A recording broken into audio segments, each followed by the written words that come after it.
It is my great pleasure to introduce our very special guest for today, Jose Antonio Meade. Secretary Meade is a Mexican politician, economist, lawyer, and diplomat. He has previously served as a cabinet minister under Presidents Felipe Calderón and Enrique Peña Nieto in a variety of portfolios, becoming the first Mexican official appointed to the cabinet on 5 separate occasions. Secretary Meade was the Institutional Revolutionary Party's candidate in the 2018 presidential election, in which he placed third. Between 2011 and 2017, he held cabinet-level positions in the federal government of Mexico, including acting as Secretary of Finance and Public Credit, Secretary of Social Development, Secretary of Foreign Affairs, and Secretary of Energy. Secretary Meade, thank you so much for being with us today. And of course, also with us today is the Honorable Janet Napolitano. She is the former president of the University of California, former Secretary of Homeland Security, former Governor of Arizona, former Attorney General of Arizona, and former United States Attorney for the state of Arizona. We at Berkeley are lucky to have Professor Napolitano with us as a professor of public policy at the Goldman School. We are here today to discuss the close and vital relationship between the United States and Mexico, and who better to have this conversation with than a 5-time cabinet minister from Mexico and the woman who created DACA. With that, let me hand it over to you. Thank you, Daniel.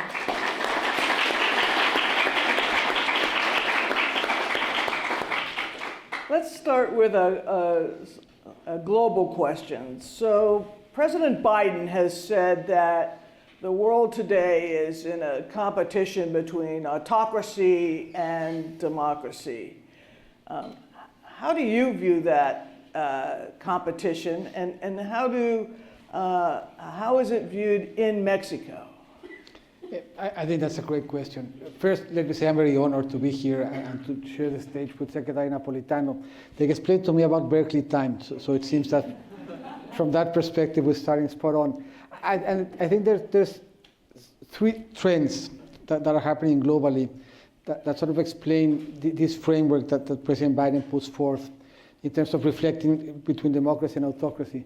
One of them, at least in Latin America, is the balance of liberal democracies. And I think that if you look at Latin America, had we met 6 years back, a couple of things would have been different. First, both of us would have been employed, so that, well, she's meaningfully employed, but both of us would be probably in public life still.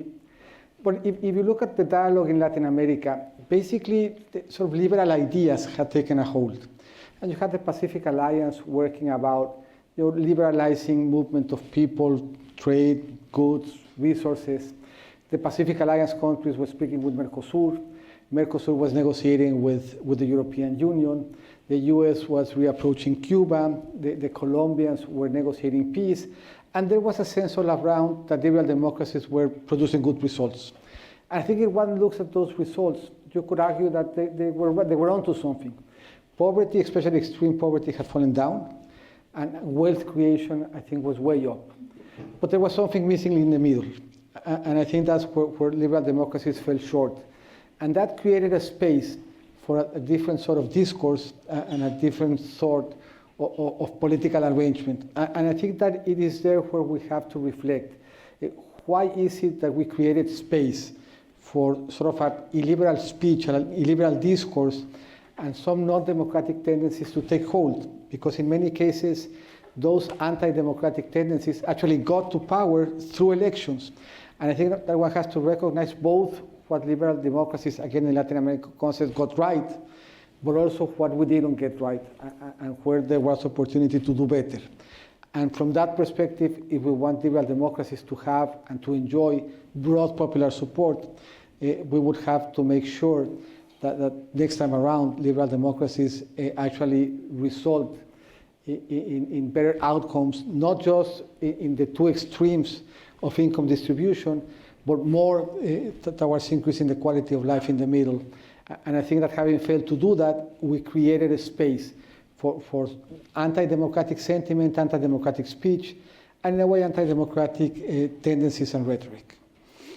What do you think accounts for the fact that, as you say, countries in Central and South America have tended toward the left, by and large, including perhaps Brazil, depending on what happens ultimately in their presidential election. And yet, in Western Europe and other places around the world, we see the electorate tending to the right. So recent elections in Sweden and Italy, for example. What do you think is going on there? I think there's a couple of issues that are interesting. First of all, Latin America is very divided. And it's true that if you see it as a trend, Latin America has moved to the left. But I think that as one looks at Latin America more carefully, what has happened is that Latin America moved away from the center. So extreme right and extreme left are both doing well. If you look at Brazil as just the last example, just yesterday, and we had an opportunity to talk about it, but Lula and Bolsonaro were pretty close. Neither one of them got to a simple majority. They're both going to go off to the second round. But what was interesting, I think, is that Brazil was basically divided between extremes. And that tends to be the case in Latin America in general. So I think that a more interesting question is, why is it that extremes are doing so well? And I think that there's an answer that has to do with probably many things. I think the founding fathers in the U.S. were onto something that we probably don't talk about as much, but they recognized that campaigns would be divisive. So at the end of the campaign, they had whoever won take an oath, where he promised in front of God and the people that he would govern for all. And that oath had sort of like a baptismal element to it, because then that would allow the candidate, as he transitioned to be the president, to distance himself from the rhetoric and from some of his policies that were not really geared towards all, but they were geared towards for a more partisan leaning. I think that intuition has weakened. And you see now political leaders not only governing for a subset of the population, but actually talking to a subset of the population. And that, I think, brings in a couple of other trends that are important. When one looked at the way that we used to talk to citizens from power, we basically, at the beginning, didn't. We just talked amongst ourselves. You delivered the State of the Union. You spoke on occasion to the Supreme Court. You were not really speaking to people directly. Then suddenly things started to shift, and you would give these big interviews. And one can remember these great interviewers from the US, and those of you that are not from the US probably have in mind somebody who was great at interviewing people. And the interviews were curated, and these big interviews sort of became a bridge between people in government and people in general. But in the last years, people have been able to bypass the other powers, and they have been able to bypass these curated dialogues through the media and speak to people directly. And I think that capacity to speak to people directly, which has undoubtedly many benefits from the perspective of communication, actually has also created this very divisive environment where the elections tend to move people apart and to separate them towards the extremes rather than towards the middle. So I think that is just an arithmetic fact that in some cases those extremes turn out to be right or left. But I think that what's most interesting as a trend is that the extremes seem to be thriving in politics, and there's a pull away from the center. That is something that I think that we should reflect upon. And just rounding up, I think, both comments, there was a statistic that stuck with me after the campaign. In Mexico, if you finish high school, you're going actually to live 5 more years than if you don't finish high school. The problem with Mexico is that there were 44 million adults that did not finish high school. Their life was going to be so tough, so difficult, that they would actually die younger. And if you look at these same numbers throughout Latin America, and even in the US, not high school in the US, rather college, that continues to be the case. So this result that excluded so many people from the benefits or that were being generated by our societies, I think weakened the case for liberal democracies, and at the same time strengthened the argument for more extreme political alternatives. One of the, if not the major issues in the world today, of course, is Russia's invasion of Ukraine. Mexico's position on Russia has been somewhat nuanced. What's your take on Russia? What's your take on Ukraine? How's this thing going to end? That's a complicated question, but I think that it provides. I don't know how it's going to end, but I think it provides an opportunity in terms of how we can analyze both Mexico, the position of Mexico, North America in general, vis-a-vis this conflict. First, history is important. History weighs, I think, it weighs on politicians, it weighs on the community. And if you go back and study Mexico, you will find 100 years of rhetoric that sort of says that social rights were included in the constitutions because of Russia and Mexico, and that the government in Mexico came into being after a social revolution in 1910 all the way up to 1920, and that revolution resulted in social rights being included at the level of the constitution. And we sort of thought that we were part of the same process with the Russians, and that the Russians were the other social revolution in again, 1915, 1914, that resulted also in social rights being included in the Constitution. And that's basically the only thing that ties us today to Russia. This perception that we both came out of similar social processes. Because if you look at the economic content of the relationship, that's not there. If you look at linkages between Mexico and Russia, they tend to be very tenuous. If you look at interconnectedness between the two countries, the substance of the relationship is not there, but history tends to weight in terms of the way that we view the world, having repeated for so many times that we came out of similar social processes. So I think that's part of it. One cannot, I think, discount the relevance of history and the way that the history fits into our education programs in terms of how we take decisions. Having said all of that, I think that the Russia-Ukraine conflict allows us to put Mexico in perspective. Mexico is very similar in size from an economic perspective to Russia, which I always find surprising. Actually, Mexico is the exact average in terms of the size of its economy of the combination between Russia and Turkey. Russia is about 25% bigger than we are. We are about 25% bigger than Turkey is. So from the perspective of their ambitions, both Turkey and Russia have a relatively small economy from which to propel their ambitions to the rest of the world. So a good way to try to think through as to how this might end. There's many elements to the conflict. There's the war and the way that the war has been evolving.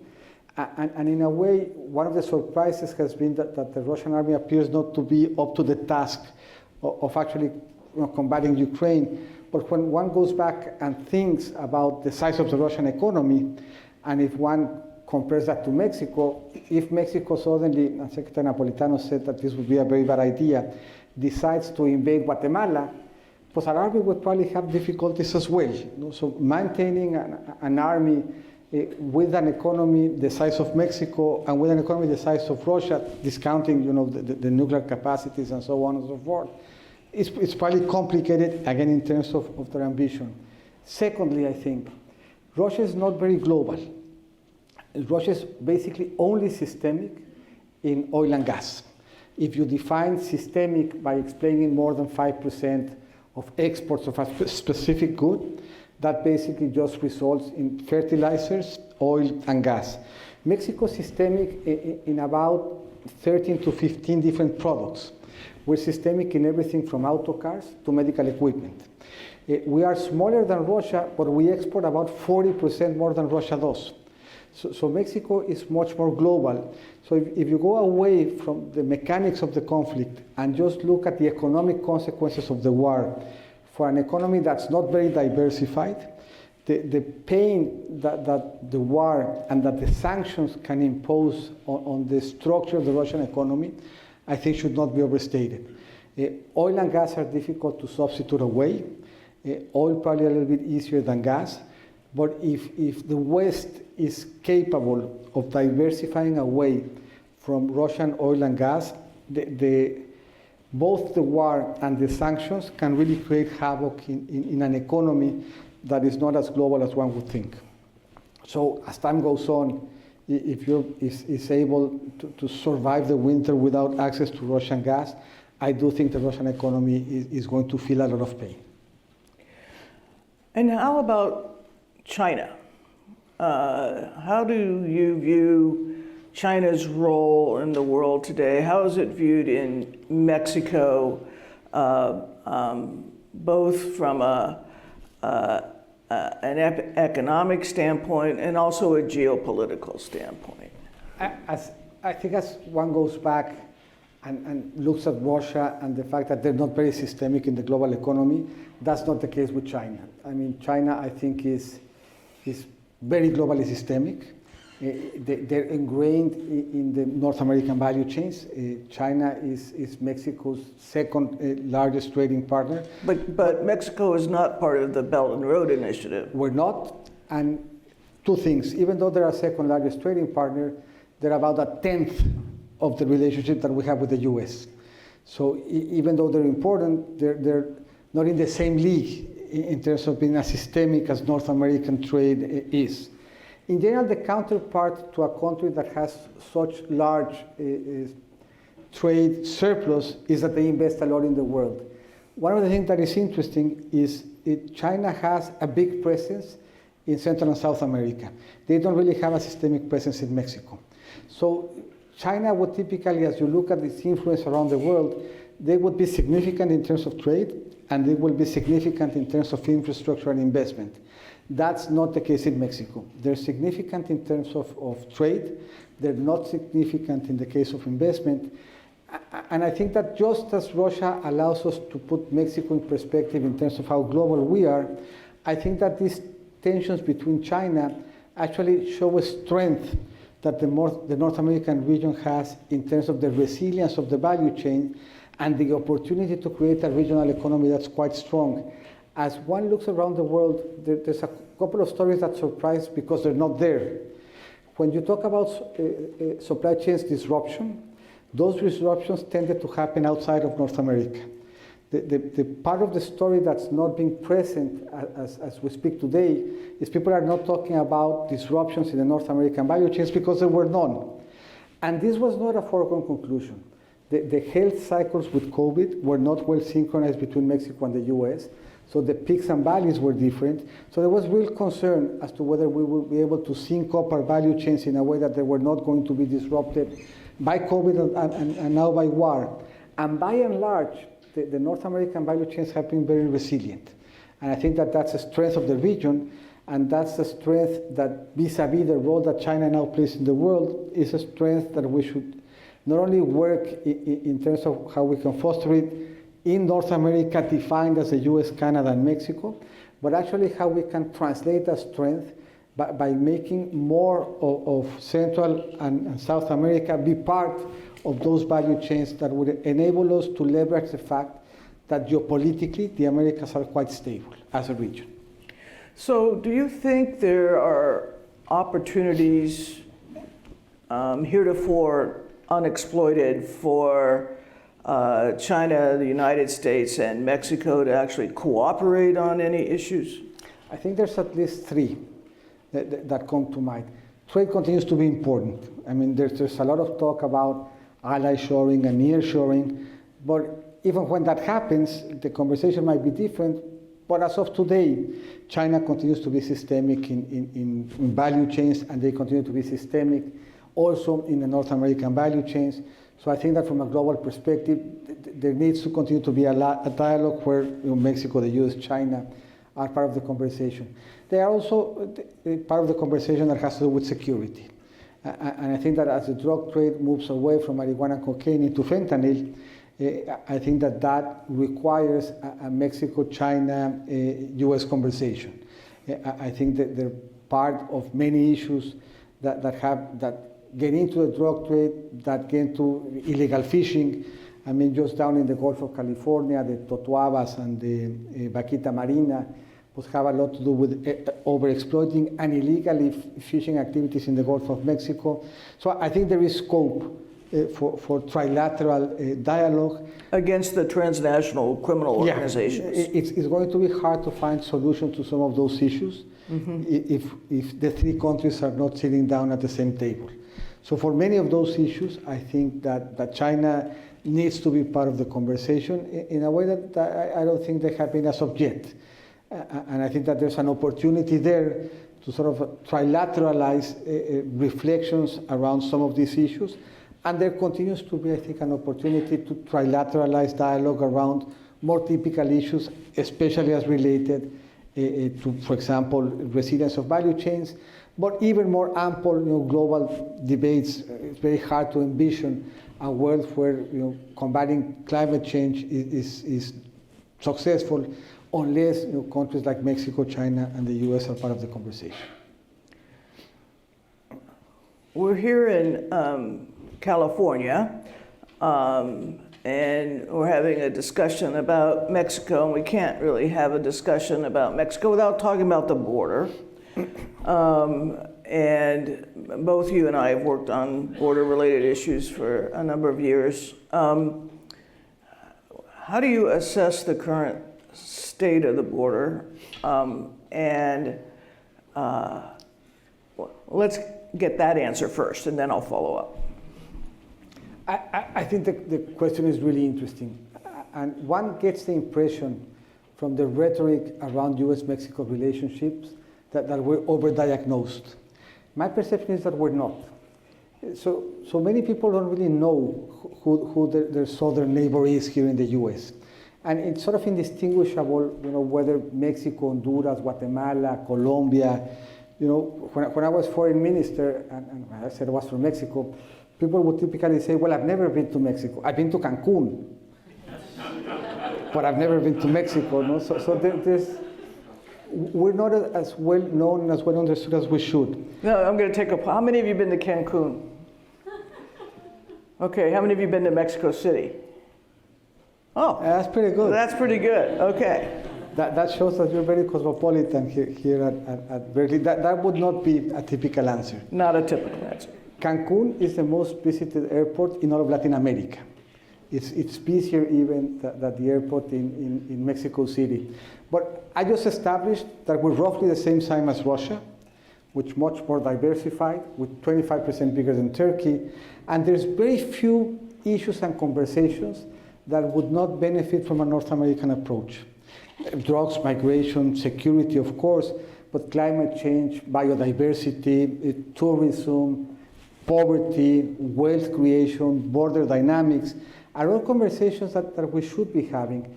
And it's a great opportunity for me to say that we had typically those conversations with Secretary Napolitano. She's probably the highest ranking U.S. government official that was most involved in Mexico for the better part of a decade and a half. I mean, she has not only been to Mexico City, she has ridden horses in Mexico, she has participated in cabalgatas. So she thoroughly knows, understands and cares, I think, about Mexico deeply in a way that is not usual. If one looks at a metric, President Clinton's book is about 1,000 pages long. He mentions Mexico 8 times. President Obama's book is almost twice the size of President Clinton. He mentions Mexico twice. Secretary Kerry, who also has a pretty big book, he mentions Mexico once, and basically to make reference of the proposal to ambassador from Mexico that was actually not approved by Congress, so he never actually made it to Mexico. We're not part of everyday conversation. And I think the opportunities for Mexico, for the US, to have a more structured, systematic dialogue would be to the benefit of the region. And I think that what's true about Mexico tends to be true about the dialogue between the US in general and Latin America. Because as we went through the number of cases that Mexico was mentioned in the reflections about the legacy of US presidents and Secretary of States, Latin America doesn't appear in that conversation.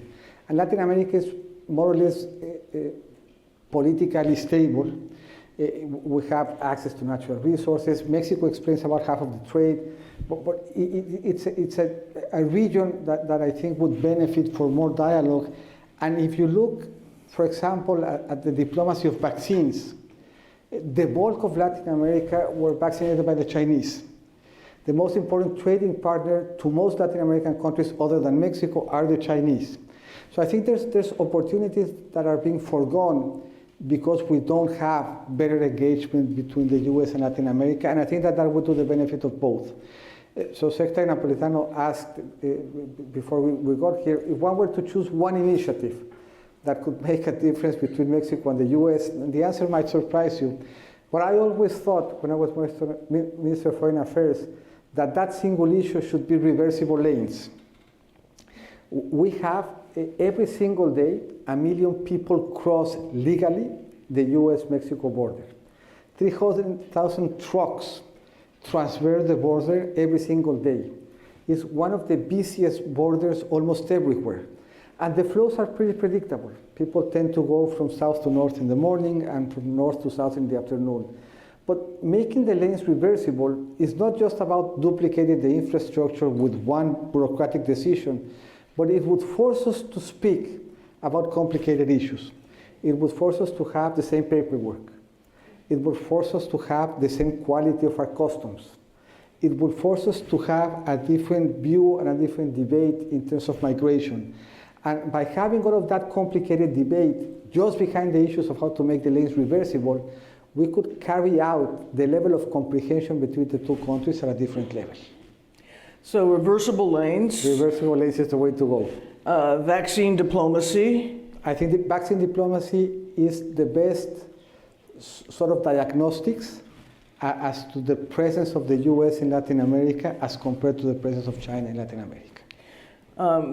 So when you talk about reversible lanes, we're really talking about having a 21st century border, right? Yes. That really facilitates trade and travel and tourism and so forth. And security. And security. Because again, for the lanes to be reversible, the people would have to have the same training. We would have to put in them the same level of trust. The fact that we have exactly the same paperwork, the same information flowing, both sides of the border, I think would put us on another level. As it is, it's the most transit border in almost all of the world. Just one of the good things about Brexit is that one can say without a doubt that Mexico trades with the US more than the US trades with trades with Europe. Because if the UK was in the equation, the trade with Europe would be marginally larger. But that means that Mexico is the most important trading partner to the US than Germany, Spain, France, Italy put together. The whole of Europe trades less with the US than they trade with Mexico. So having your largest trading partner just next door creates a whole host of opportunities that I don't think we're taking advantage of. You know, you've talked about having a kind of in a way, North American approach to global problems, Canada, US, Mexico. But I noticed that President Obrador did not attend the South American, Latin American summit that was held in Los Angeles recently. Was that a mistake? I think it was, but it takes us back to the first question that you asked. Latin America has changed fundamentally a lot in the last 6 years. So if you go back to 6 years to the Summit of the Americas in Panama, literally everyone was there. And then you had the select meeting in Cuba, to which the US is not a party to, but every president of Latin America and the Caribbean was there. So there was a sense of a unified Latin America that could have a good engagement with the US. That has changed a lot, I think, in the last 6 years, not just vis-a-vis the US, but vis-a-vis the US and Spain. It's very hard to have Ibero-American dialogue because of the way that many Latin American countries define themselves vis-a-vis Spain and their indigenous community and their indigenous rights and what have you. But I think that the Summit of the Americas shows that there is much more work to be done in terms of Latin American integration and US-Latin American dialogue. But I do think that not being party to that dialogue means that Mexico misses out on the opportunity to make its case, that we should be present. And I think it's always better to talk with countries than to talk about countries. And I think that even if the president thought that the summit should have been more inclusive, it would, the interest of Latin America in general, and Mexico in particular, would have been better served had he said that at the summit. And I do think that the opportunities for regional integration are not being taken advantage of on both sides of the border. And that means that we're not doing enough in energy, in water, in cybersecurity. And there's a host of issues that would benefit from having a North American perspective that we're not talking about and taking advantage of. And again, part of it has been on our own decision. I mean, part of it, I think, is Mexico not choosing to participate in those levels of dialogue. And foreign policy is not state policy, it is governmental policy, and one campaigns on that. And President Peña Nieto, for example, believed that Mexico needed to be global. And we can think about what that means for a country like Mexico. President López Obrador thinks that the best foreign policy is internal policy. And he's been consistent with that belief. I don't think that we've had a debate in Mexico as to how global we want to be, how domestic we want to be. I do think he ran on that campaign, on that platform. He won, and that means that at least from a foreign policy perspective, there appears to be an appetite for a less global Mexico than one would have thought. You know, during the previous administration, President Trump, he had several policies at the border, the Remain in Mexico policy, the so-called Mexican Protection Protocol. He had the Title 42 public health policy at the border. How were those perceived in Mexico, and how were relations between the Trump administration and the Obrador administration? I think it's interesting when one tends to value foreign policy, because it tends to be full of intangibles. So it's hard to say whether you were a good foreign minister or not, or what the quality of dialogue between your counterparties was. But we have not held for a very long time, and I still think we haven't for 4 or 5 years. We haven't had a summit of the three amigos, Canada, Mexico, and the U.S. And the breadth of the engagement has changed. If you look at the summit that we had do you remember where the last summit was in Mexico? The summit between, I think it was Harper, Obama, and President Peña Nieto. Do you remember where it was? Any of you? It is a fun story. It turns out there was reports that the U.S. was spying on us. So huge issue, the G20 process, we were in Russia. So the U.S. said, well, we really want to send a signal that we're in this together. So why doesn't Mexico think about a very powerful way to send that signal? So went to President Peña and said, well, the U.S. is willing to send a powerful signal. So he says, well, we should have the summit in Toluca. So how many of you have been to Toluca? Have they missed much or not really? So we had the summit. We had the summit in Toluca in order to make amends. But if you look at that communique, everything was there, and we were talking about everything from the Mariposa Monarca to trade, to security, to migration. So it was an agenda that we tried to expand as a way of almost having a hedge between migration and security are always difficult topics. So we kind of thought if we get the U.S. engaged in education, in climate change, in other things, then wherever somebody said, well, we're having issues with Mexico, with migration, some other cabinet minister would say, well, yeah, but we're doing fantastic things in education. All of that was a long-winded answer to the fact that U.S.-Mexico relationship became focused just on migration. And that is the only thing that we have been talking about for the last 4 years. And not really even talking about migration qualitatively.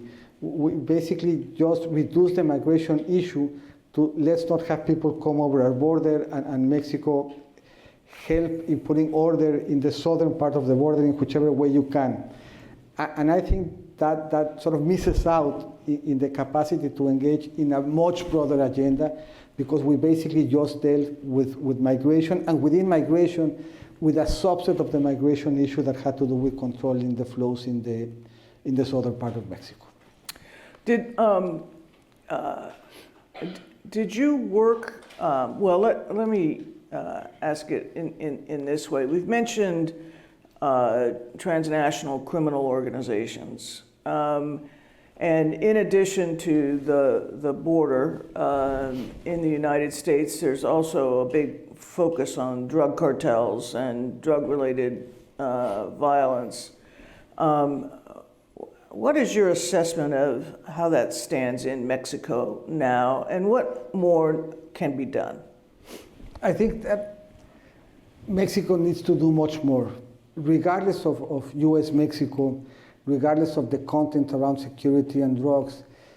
Just on our own, just because it's the right thing to do for Mexico, just as I think it's the right thing to do for Mexico to have orderly flows from a migratory perspective, it's the right thing to do for Mexico to engage in an agenda that results in Mexico being more secure. I think as one looks at security in Mexico, it tends to be more nuanced than what we typically believe to be the case. Security has not been widespread and has not been focused in the same areas if you look at it from a longer perspective. If you go back to the 90s, insecurity in Mexico was basically related to the south, probably linked to the Zapatista uprising. Then it went to the north, probably linked to marijuana and cocaine, and now it's moved to the northwest, probably linked to the ports and the fentanyl trade. But regardless of what's happening with drugs, there's a big chunk of Mexico that lives in a security situation that's similar to what we see in Ukraine now. There are places in Mexico that see more violence than what we are seeing in a country that's at war. Regardless of U.S. Mexico, that's unsustainable in Mexico. And I think that Mexico has to embark in an agenda that's going to take us time, that is probably not going to give results in the very short run, but that it's a journey that many other countries in the world have actually gone through successfully. So there's a certain number of police officers per population that we have. We're short that amount. Those police officers should receive a certain level of training, vetting, qualification, benefits. We're short that amount as well. In Mexico, law enforcement tends to be defined at the state level. That means we don't even have a federal identity in terms of what a crime is. So have some of you guys gone to Puerto Vallarta? Just one? You should go, it's really beautiful. Nuevo Vallarta, you should also go as well because it's very beautiful. Puerto Vallarta is in the state of Jalisco.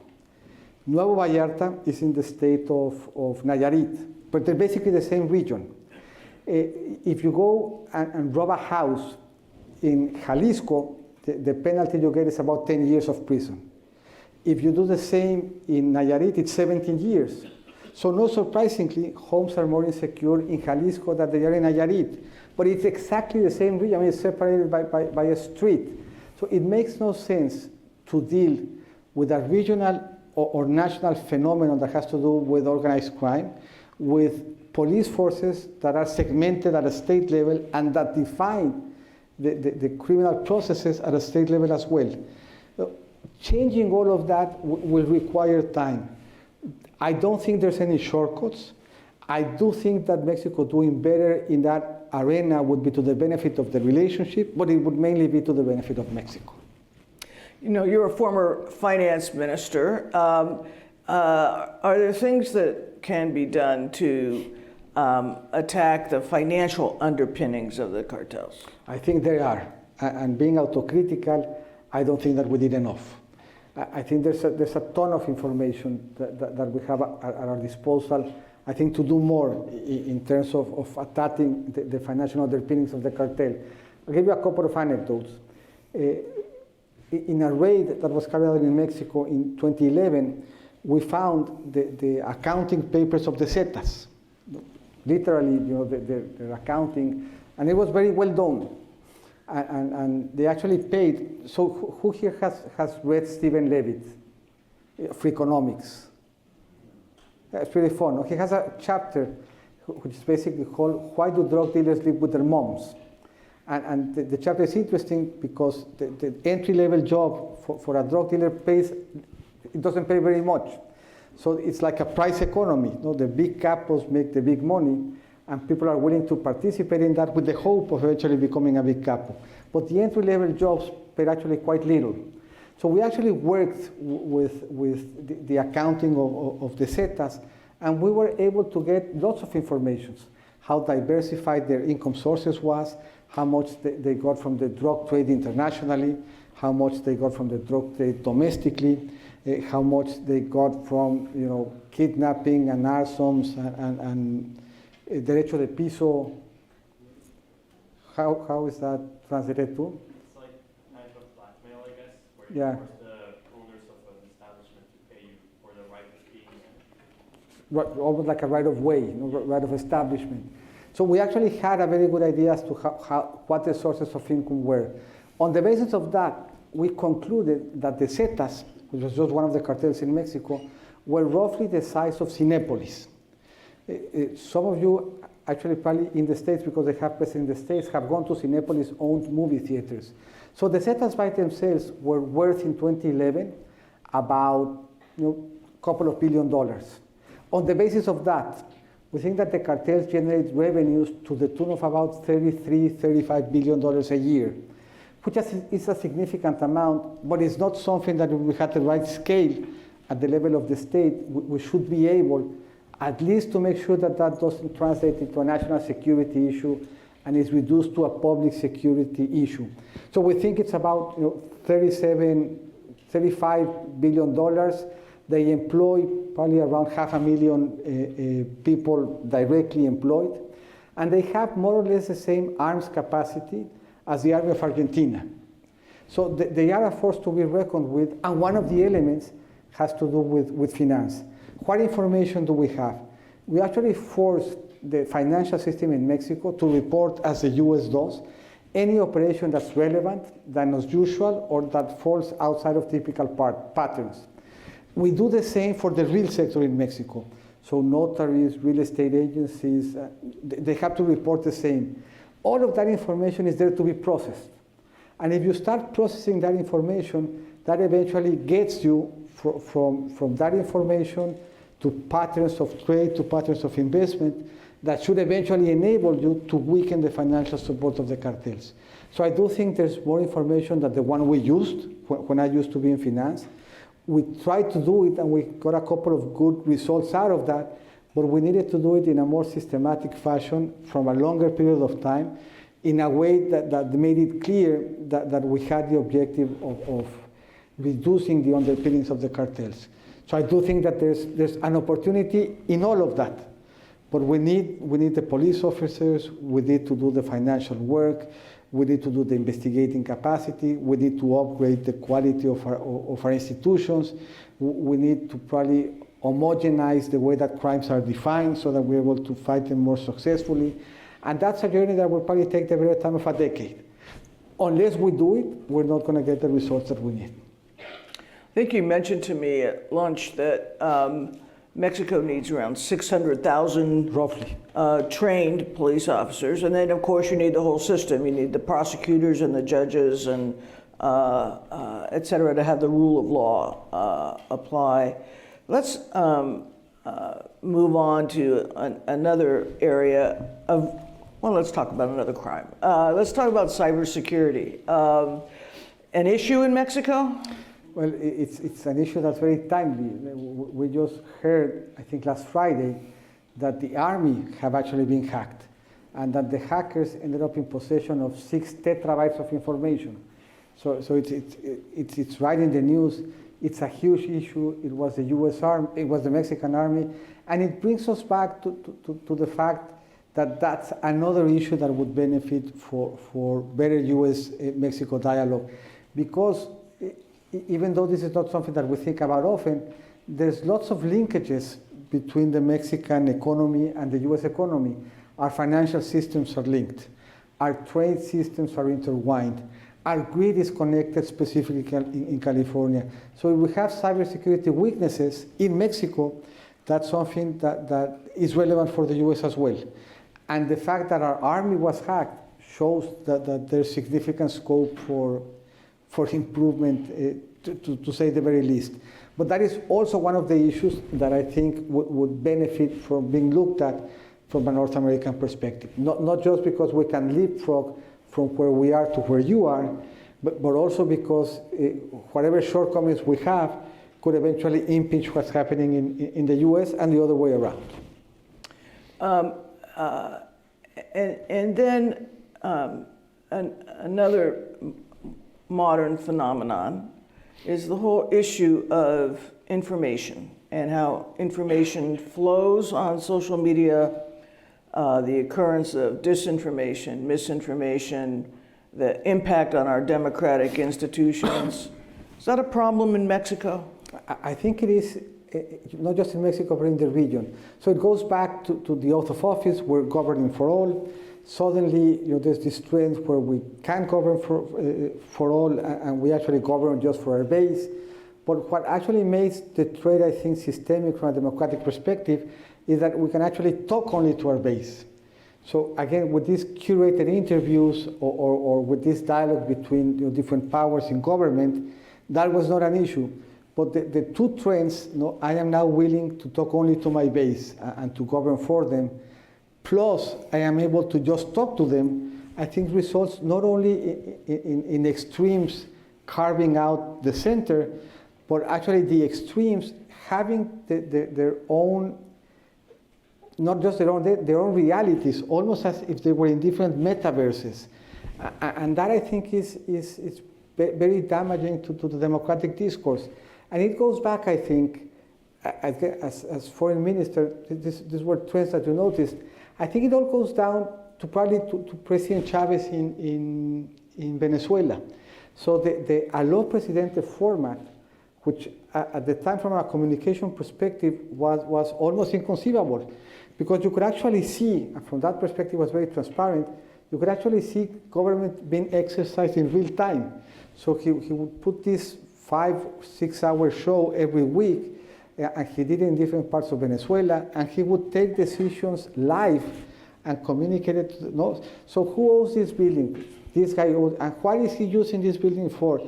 No, he's not using it for the public good, so let's expropriate this building, and he would communicate the decision. It made for riveting TV, but it also allowed Chavez to speak to the Chavistas in a way that ended up generating almost like a cult and a following. Then you went from Chavez to Nicaragua and Ortega. And Ortega, he has cameras in his office. He would receive us there, he received me as foreign minister, and suddenly he took the microphone up. And that was a signal for the TV stations to interrupt whatever they were doing and transmit what Ortega wanted to tell the population. And that day, he wanted to speak about boxing, and Alexis Arguello and El Gallito. So he ranted about boxing for about 15 minutes and was transmitted to the whole of Nicaragua. And I think that the President Trump's tweets and Andrés Manuel Mañanera are very effective ways of communicating to a base, but not just of communicating with them, but in crafting a reality. The President uses this phrase, just as President Trump used the fake news idea. President Andrés Manuel, I think, has enriched our political discourse with the concept of other data. So whatever you say to him, he will say, well, I have other data. And this other data debate, I think, is made possible in a way because he can communicate it directly. So social media, with all of its benefits of granularity, also, I think, have introduced the capacity of making dialogue not only granular, but of shaping your reality and your beliefs in terms of addressing the concerns of your base, not just the concerns, but the beliefs of your base, in a way that I think we should probably take more time to study because of the effects that it has in political discourse, in the effects that it has in polarization, in the effects that it has in carving out space for compromise. And we both served, you at a local level, we at the federal level, in divided governments. And that meant that you had to engage in politics and to convince and to reach out. That is being made harder and harder by the fact that now it is as if you did have a right to have your own data. No? Yeah, other data, otherwise known as alternative facts, otherwise, yeah. Yeah. Yeah. It works. I mean, I was finance minister, and we increased the price of gasoline from 13 pesos to about 15 pesos. Those that are from Mexico will probably remember it was very tough, to the point where I used to go to mass to a relatively middle-sized temple, and I went to a much smaller one because of the social environment. The price of gasoline has continued to go up in Mexico. So I went out and explained why we did it and what have you, not very successfully. And now people would say, well, it hasn't gone up. But it has. No, really it hasn't. And that's it. No? That was the end of the debate. No? Yeah. See, so that's very powerful. If one learns how to do that, that gets you a long way into winning an argument. Very hard to win an argument. How were the events of January the 6th in the United States perceived and received in Mexico? I think the question is very relevant because it has a collateral in Mexico. Mexico had for the longest of time issues with distrust around the electoral process. And we've sort of engineered an electoral process to try to deal more and more with the elements that allowed people not to trust it. So every 6 years, we would engage in an exercise in Mexico, and whoever lost out would say, well, you know, I lost out because the public sector officials participated. So we're going to change our electoral law so that no public official can state, you know, any political beliefs, and we will correct propaganda. So we created and we regulated, you know, more and more our electoral scheme to try to rule out any sources of inequality. And as sometimes happens, the excess of protection was actually results in almost no protection at all because it becomes unenforceable. But in Mexico, there's long been distrust of whether our election was functioning or not. And the beacon of that, the example of that not being the case was the U.S., where you had an electoral scheme that relied on something that's sort of very core and very decent. Whoever lost recognized that they lost. When that doesn't happen, then the whole democratic apparatus, I think, breaks down. And so you went from a country that had, I think, extreme belief in its institutions to the point where you actually didn't need almost a judge to call out the result of the election, because whoever lost will pick up the phone and call whoever won and recognize his triumph and wish him good luck on behalf of the country, to a country which had a fundamental distrust of the electoral system, but suddenly saw, you know, January 6th happening. And that's of the anchors a lot of democratic values, not just, I think, in Mexico, but in Latin America. So I think that the anchoring of many of these democratic values coming out of the US and feeding into the rest of Latin America in a way were de-anchored when something like January 6th happens. Yeah. I think that should be a source of concern. For sure, for sure. Before we head to the Q&A part of the program, why don't we conclude, like, what kind of shape is Mexico in now? How's your economy doing? Are you out of the pandemic? Give us the story. So I'll give you the story of how Mexico is, and just a short example as to how North America should probably be viewed. We're all going to be watching the Qatar World Cup. The next World Cup is going to be hosted by the U.S., Mexico, and Canada. No? And I think that shows that even soccer benefits from a North American perspective. No? Right. Mexico, I think, it comes out, there are some nuances. If one were to present a scorecard of Mexico, exports are doing very well. We're actually exporting about 30% more than we were exporting before the pandemic. And I think that shows, you know, again, the value chain story, the resilience, the importance of Mexico vis-a-vis the world, how global we are. So export sector in Mexico, which is big, is doing very well. It's growing quite a lot. So if you go to anywhere that's linked to exports, you can actually see physically the growth in Mexico in that arena. Consumption has held up very well. If you look at consumption in Mexico, that has more or less, it's a little bit bigger than it was before the pandemic. So exports are doing really, really well. Consumption has held up, which is non-trivial given that the pandemic really affected families and their budgets and their endowments. Investment is not doing well. I think that that's a source of concern in terms of future growth. Public finances are very sound. And I think that especially when the US is tightening monetary policies, the fact that our public finances are well anchored is a source of stability. Whenever the US tightens, something somewhere breaks.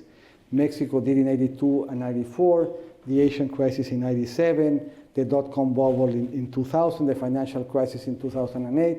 I think Mexico is not going to be an actor this time around because not only are we doing well in terms of growing from consumption and exports, but our public finances, I think, are quite healthy. And that shows, I think, that together with Brazil, we're probably the only two currencies that have not depreciated vis-a-vis the dollar.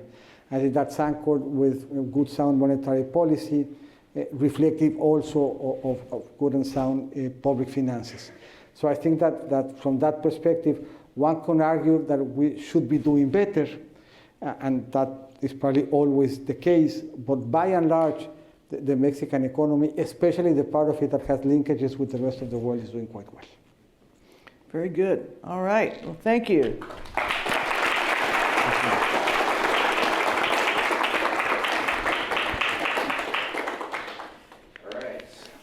Thick deck of questions, and I should say at the beginning that I'm sorry that we're not going to get through all of these. So I will do my best to try to synthesize questions on similar themes into sort of single questions so that as many of you as possible have your questions answered. So I'm going to start out with opportunities for cooperation between the United States and Mexico, which is a theme that interests several of you. One of our questioners asks, beyond USMCA, where do you see opportunity to further sort of liberalize and expand stronger North American ties? But other students ask, sort of, is trade the only way to expand relations between the United States and Mexico? And other students ponder, what are the downsides of expanded trade relations? Does expanding trade mean increasing exploitation and inequality in Mexico in particular? So let me start by the end and then work my way forward. I think that in general trade is good. I think that trade generates wealth and it generates opportunities, but I don't think that's enough. And I think that if you look at Mexico as case in point, it's very hard to find a trade story that's better than U.S. Mexico. I mean, we went from exporting basically oil, almost 80% of our exports to the world were oil in the 90s, to less than 10% of our export being oil-related. Most of what we export are manufacturing in pretty sophisticated goods. I mean, on a good day, if you go to a football match here in Berkeley or to a baseball match in Los Angeles, the pitcher would be Mexican. The ball will be made by Bimbo. The sausage would be made by Alfa, and Julio Urias would be winning that match. But your kitchen appliances, the car you drove in, the brakes on the sports car, almost all of it is being produced in Mexico. And yet, having had a very successful trade story, did not translate in Mexico from the benefits of that trade being inclusive. So unless I think we can map out ways in which trade and the benefits of trade actually benefit a broader sector of the population, I think the downsides of trade, or the perceived downsides of trade, will actually make that developmental model being hard. So I do think that the expanded set of opportunities that trade brings with it are true, they're there, but that's a necessary condition, but that's clearly not a sufficient condition. A couple of examples of things that we should be talking about. I think they're very pertinent to California. We should be talking about energy and water. If we want nearshoring to be a reality, we want North America to be more resilient, we need higher quality energy, not just in terms of access and price, but also in terms of it being clean, and we need more access to water. And I think that neither one of us in the US or Mexico are paying enough attention to what's happening with water. I think that the fact that for the first time ever, the Imperial Valley that's part of both Mexico and California might not actually get enough water from the Colorado River is an issue. And the fact that we typically have difficulties paying our water debt from the Rio Bravo into Texas shows that there are going to be real tensions in the relationship if we don't address the water issue. But just as infrastructure and reversible lanes, I think the low-hanging fruits are probably energy and especially water. And if we don't address it, I think that we will have difficulties going forward. I don't know, Secretary, do you want to? No, I agree, and the condition of the Colorado River in particular, I think should give us all cause for concern. And one of the issues is that there's actually an international agreement between the United States and Mexico as to the allotment from the Colorado that Mexico is entitled to. And I don't think the United States has actually been holding up its end of that bargain, nor I think given current conditions can it. And it used to be the case that you had so much water that you had to place it in Lake Meade as a reserve for future payments. But then that water is a huge issue. So I think that there's lots of things that the U.S. and Mexico should be talking about that are not related to trade, where we would actually make gains in terms of quality of life, both sides of the border, and actually have an impact in global issues and global problems. Great. Since you have mentioned water issues as sort of an arena for cooperation beyond trade, let me feed in an audience question about climate. And specifically, what this member of the audience would like to know is how Mexico and the United States might cooperate so as to mitigate the effects of climate change that are propelling climate-induced migration from Central America into Mexico and from there into the United States.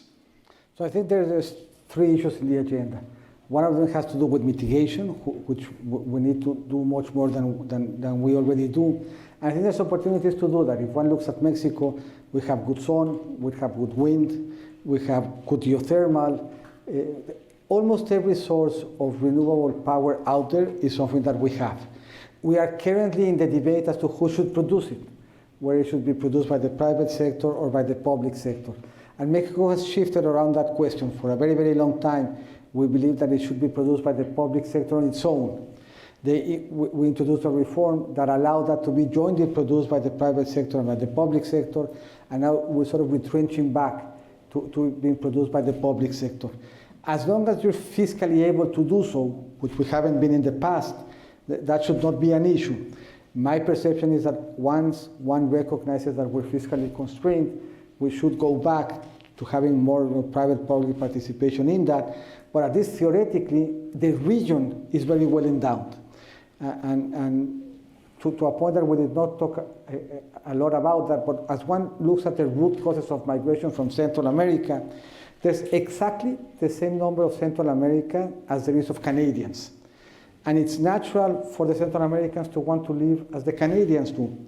So unless we can provide the endowment in terms of infrastructure and energy to Central America so they can have that expectancy, we will continue to see a migratory pull north. And the lowest hanging fruit, I think, is to modernize the energy matrix of Central America to make it more competitive. So I think that beyond climate change, just modernizing the energy matrix in the US, of course, in Mexico, and bringing in Central America into that equation actually will lessen, I think, the incentives to migrate. So are you talking about greater exports of oil and gas from Mexico to Central America? Actually, from the US to Central America. I think there's an issue of codependency. Mexico is dependent, sort of like Germany is dependent on Russian gas. Mexico is reliant on Texan oil. But Texas is dependent on Mexico buying it. So the only place today where Texas can send its gas through pipelines is Mexico. And we basically have, I think, redundancies even in the northern part of Mexico all the way down to central part of Mexico. Gas gets down all the way south to Veracruz and Oaxaca. We're about 500 kilometers away from being able to provide gas to Chiapas and Tapachula and therefore to Central America.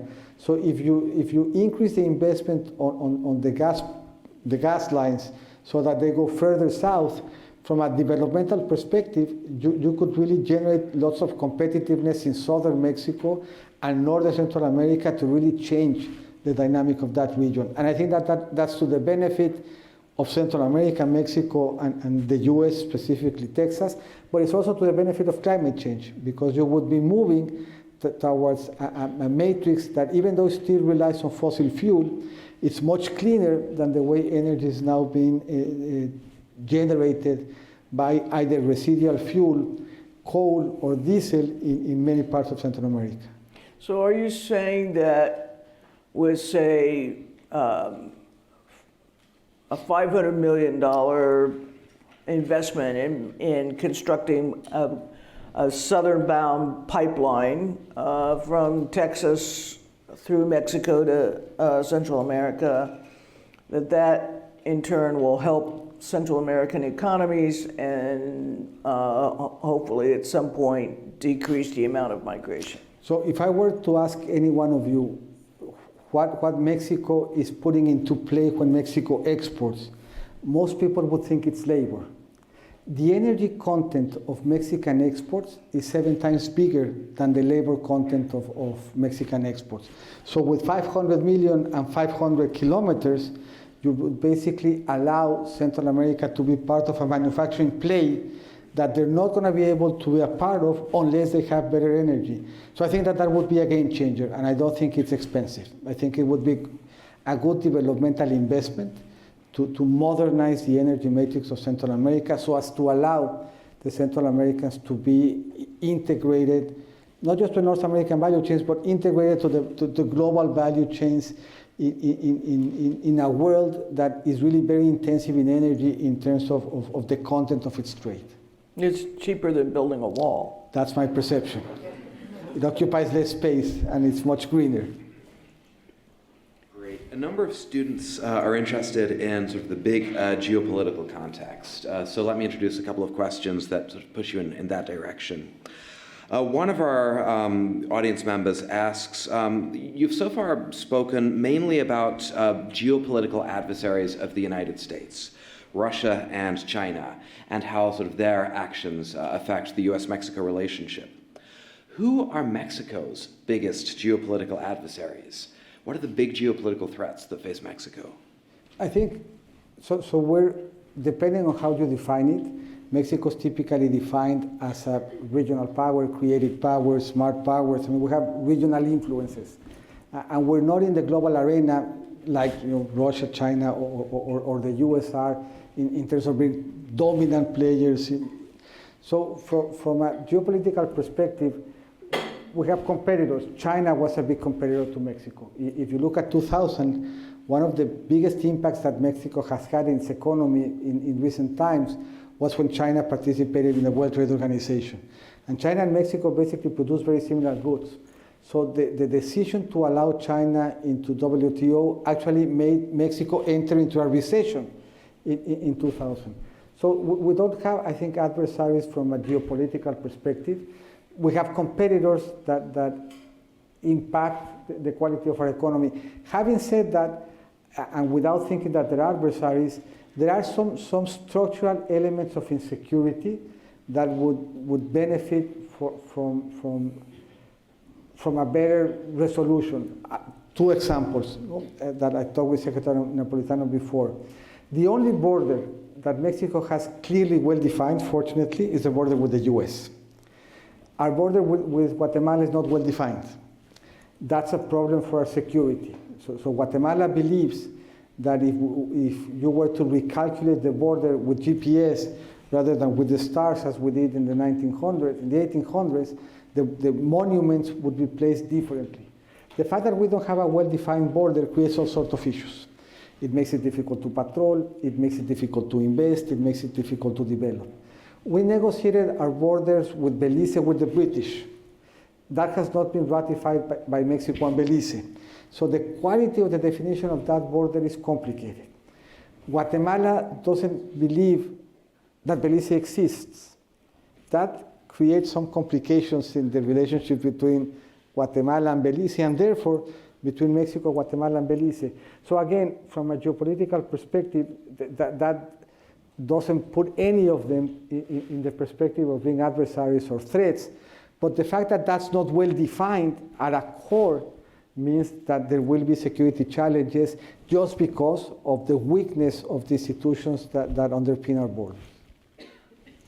So there's no police? According to Guatemala, a third of it is ours and 2/3 is them. But that's actually how they would place them on a map. So I think that advancing some of those conflicts in a way that they have a good resolution from a legal perspective that is accepted by the participants, I think is very positive. Conflicts typically erupt, as we've seen in the case of Ukraine, Russia, over borders. The fact that there's lack of definition in many of the borders south of Mexico is an issue, because borders are not just relevant in land. They're relevant in land, they're relevant at sea, it's relevant in terms of what you can do at sea, what you can do in fishing, what you can do in mining, those rare mineral resources. So I think that the region would benefit in an agenda that would define our land, our water borders in a way that would make them more executable. So between Mexico and Guatemala, in terms of their different views of the border, how much land is at issue? It's 55,000 hectares, which is the size of a big ranch in Montana. It's not but it introduces huge difficulties. For example, it's likely that the Guatemalans have oil, and probably the oil reserves are right in the border between Mexico and Guatemala. So for the Guatemalans, it's an issue, because every time they want to have somebody come invest in developing those fields, Mexico will raise up their hands and say, no, those fields are in conflict. Those fields are likely in Mexico. That precludes them from developing their oil resources. At the same time, it precludes us from investing in border infrastructure. So that in definition, even though it's not something that impinges on the good relationship between Mexico and Guatemala, the fact that those issues are not well defined introduces an element that impinges on our security and our capacity to jointly develop the border. Yeah. Great. Let me introduce another question. So Secretary Meade, you've really stressed the importance of the bilateral U.S. Mexico relationship to Mexico. I wonder if you could reflect, as one of our audience members has invited you to do, on what the advantages for Mexico of a different kind of strategy would be. A strategy of aligning Mexico with sort of rising middle powers, for example, with the BRICS. I think that's a fantastic question. So the G20, which I'm a big fan of, I think that the G20 is interesting because 80% of everything is there. 80% of the population, of the trade, 80% of the territory, 80% of the problems. So the G20 is a fantastic forum to sort of reflect on global issues. The G20 is basically integrated with 3 blocks. The G7. So you would go to a G20 meeting, and the G7 would get together in one corner and basically decide how they wanted the world to be run. The BRICS would get together in the other corner, and they were basically waiting for the G7 to come out so that they could say exactly the opposite. But the group of countries that were left in the middle is a very interesting grouping of countries. So who's not having meetings? As the G7 are meeting and the BRICS are meeting, Indonesia doesn't have anybody to talk to, Turkey doesn't have anybody to talk to, Korea doesn't have anybody to talk to, Saudi Arabia doesn't have anybody to talk to, Australia doesn't have anybody to talk to, and Mexico doesn't have anybody to talk to. So when I was foreign minister, I tried to get us talking. At the very least, so we had something to do. When the G7 were solving the world issues and the BRICS were trying to say no to whatever the other guys were saying. But if you look at the countries that are left over, all of them were interesting. All of them were regional powers. All of them were creatively engaged within the region. We were roughly the similar size. We were the economies, I think, 13 to 17, almost one after the other. Indonesia has more Facebook users than the UK has population. Korea, from a research perspective, is always doing fantastic stuff. What killed the dynamic is still current, and MICTA meets 4 times a year. They meet at the G20, they meet at the General Assembly, they meet at the leaders level at the G20. So there is that effort ongoing, but the distance was complicated. So as a foreign minister, every time I said, well, I'm going to go to Turkey, people would say, well, why is Secretary Meade going to Turkey? He should be going to Presidio, Texas, because that's... So even though I would explain to them the geopolitical value of me going to Australia, that was a hard sell. And for Julie Bishop in Australia saying, well, you know, I'm going to go to Mexico, people would say, well, why? We have fantastic beaches here in Australia. Why do you go to... No. So reaching out for regional powers, reaching out beyond the region is a complicated political sell. I think it makes a lot of sense. I think that for Mexico, being part of an international grouping, the MICTA space, I think makes a lot of sense from a geopolitical perspective. It makes a lot of sense in terms of finding partners that have similar issues as you do, that have similar impacts and experiences as you do. It's clearly worthwhile, but the challenge with being regional is every time you try to do that, there is political backlash because nobody understands what it is that you're trying to do outside your specific region.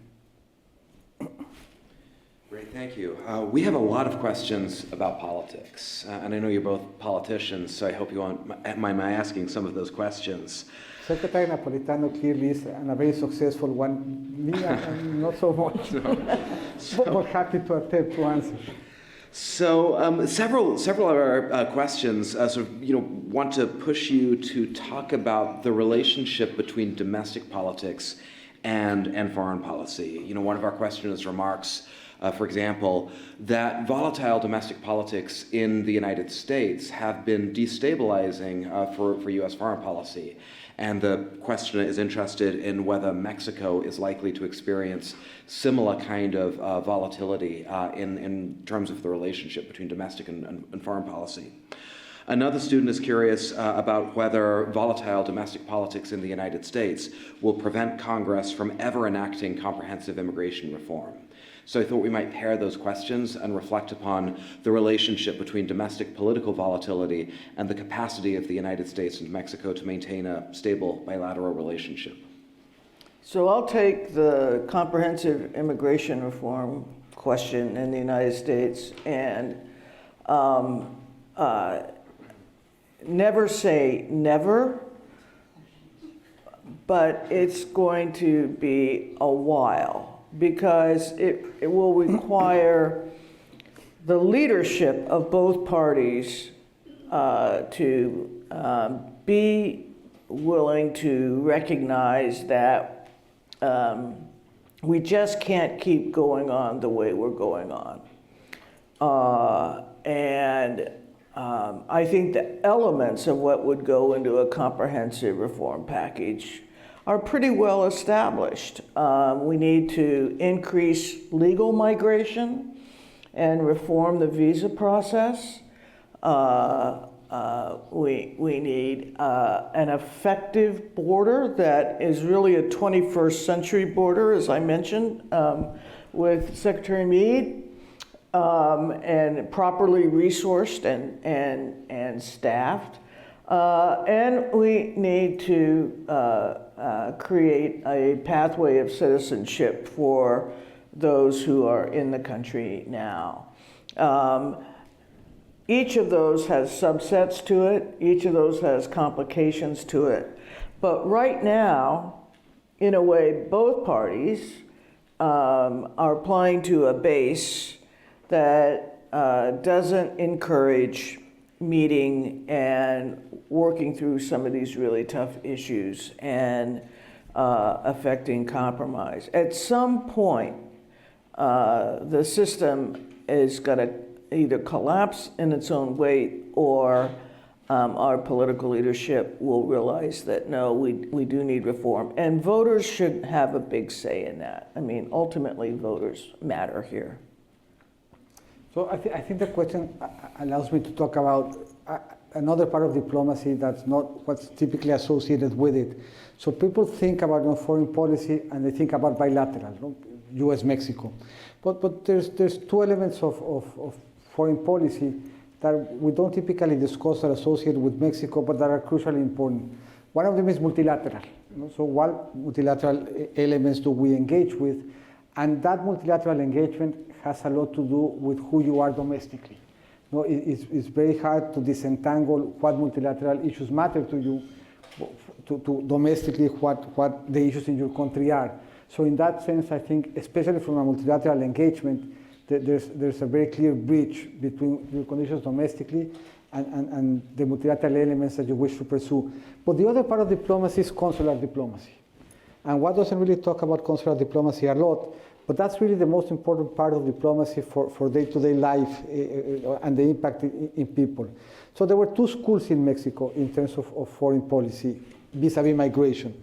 So there was the whole enchilada people. No? We basically wanted the whole enchilada. We wanted migrants to be fully legalized, and we wanted them to acquire full citizenship. No? And wanted them to vote and basically become citizens. And that was sort of what colored the President Fox's relationship with President Bush, and that was sort of the aspiration that Castañeda, in these very colorful terms, explained. I was of a different school. So theoretically, what is it that we want for our migrants? We want, in general, to close the gaps between the migrants' rights and the citizens' rights. Taken to the extreme, the best way to close those gaps is for the migrant to become citizens. And that, I believe, with Secretary Napolitano was very complicated. But Secretary Napolitano showed us when she was governor and beyond that there is another way. So what is it that a migrant wants in terms of his rights? He wants to be able to identify himself. That's not as contentious as becoming a citizen. So we worked out arrangements so that you can identify yourself with the consular matricula. So the migrant can now come to U.S. authorities locally at a state level and say, this is me, and have an identity document to provide it. So he's not a citizen, but he has the right to his own identity, and that's important. What else does a migrant want? He wants to drive, and he wants not to commit a felony while driving. So he won't be a citizen, but if we can get the local authorities to provide him with a driver license, that means that his legal sort of environment has been improved in a step in the right direction. So there's a whole host of states that through consular diplomacy now allow, regardless of your migratory status, to have a license. What else do you want? You want access to health without accessing health, meaning that you increase your chances of being deported. So through consular diplomacy, you work with local authorities. And again, Secretary Napolitano, not only from Homeland, but as a governor, he expanded the possibility of immigrants to have access to health, to have access to education. In the case of California, you can actually practice without a legal status, you can be a lawyer in the state of California and take the bar. So I think you can decompose the rights associated to being a citizen with a whole host of issues where through consular diplomacy at a local level, you can sort of narrow the distance between the migrant and the citizen in a way that's very meaningful to the migrant abroad. So he may not go all the way to being a citizen and vote, but if you can get him to be able to go to school and pay in-state tuition, so if you live in California, you're an immigrant, but you can still have access to state tuition. So you have access to education, to health, to driving, to an identity, to practice. So closing that gap, I think, is an important way to deploy your diplomatic resources at a level that's not the whole enchilada, but that still transforms the everyday experience of a migrant in a very significant way. And I think that that's feasible. That's doable, and I think that every single day, in every single county, in many states, you actually are able to move the gap in a way that it is slowly starting to close in elements that are significant to a migrant, being Mexican or not. Great. I think we probably have time for one last question. So let me ask you to reflect upon Mexican domestic politics, and we'll try to open this up to engage the U.S. perspective too. A number of students are interested in the future of the PRI, the party which has dominated Mexican politics really, through much of the 20th century. What do you see as the future of the PRI in the 21st century? And somewhat relatedly, what might we learn from the recent difficulties that the PRI has experienced for the future of U.S. politics, right? Because in the United States, too, we see increasing sort of volatility, fissability within the two political parties which have dominated the system for a long, long time. So do we see in Mexico's experience, do you think, a future for the PRI? And what might be the implications of the PRI's sort of recent difficulties for the Republican and Democratic parties in the United States? So let me take a step back and again go into this issue that Secretary Napolitano talked about in terms of the vibrancy of our democracies, the quality of our discourse, and the type of things that you would engage. So going back again to Venezuela, not because I think that there's anything meaningful in comparing Mexico to Venezuela, but just in terms of the political environment. People would say of the establishment, they should all go away, ¿no? Que se vayan todos, people would say in Venezuela. And that was echoed throughout. So there was really a movement within the Latin American context that was against the established elites. And there was a sense that you needed in U.S. discourse to drain the swamp, and that we should basically get rid of everyone that had ever been part of the establishment. And then that gave rise to an anti-establishment movement that for the past 20 years or so have been significant in Latin America. There was another thing that was said, starting in Venezuela, and that then caught on. And it was, no podemos estar peor. There's no way we can be worse off than where we are today with these guys. One can qualify whether or not that ended up being true. But as many of these groups actually came into power, those type of discourses become, I think, less relevant because those that were not systemic have actually now governed. And they governed in Venezuela, and they governed in Peru, and now they're going to govern in Chile, and they're now going to govern for the first time in Colombia, and they have governed for the first time in Mexico. So you lose that part of the discourse. Between el que se vayan todos no longer applies because at this stage everybody has had a chance to run the asylum, no? And we can't be worse off. No? It's also been qualified by the fact that now almost everyone within the Latin American context has a record in terms of what they did well and what they didn't do well. So I think that sort of, in terms of the PRI, going forward, I think that the power of that discourse is probably no longer going to be as attractive as it was in 2018 or as it was when Evo Morales came into power or when Chavez came into power. So my impression is that as this pendular shift goes on, there might be some reevaluation of some of the establishment figures and some of the establishment parties going forward. And I think that might introduce, in the longer run, the capacity of some of them to reinvent themselves. But I think that they will have to reinvent themselves having learned some lessons and going through an autocritical process, which is not easy. And it goes back to a trade question. You know, if we want support around trade, then we need for trade to do better. If we want support for the traditional parties, then the traditional parties need to do better. I think I can't improve upon that answer. That made my trip. No, the necessity of reinvention, of learning from experience, seem like fitting notes on which to conclude. Indeed, and I think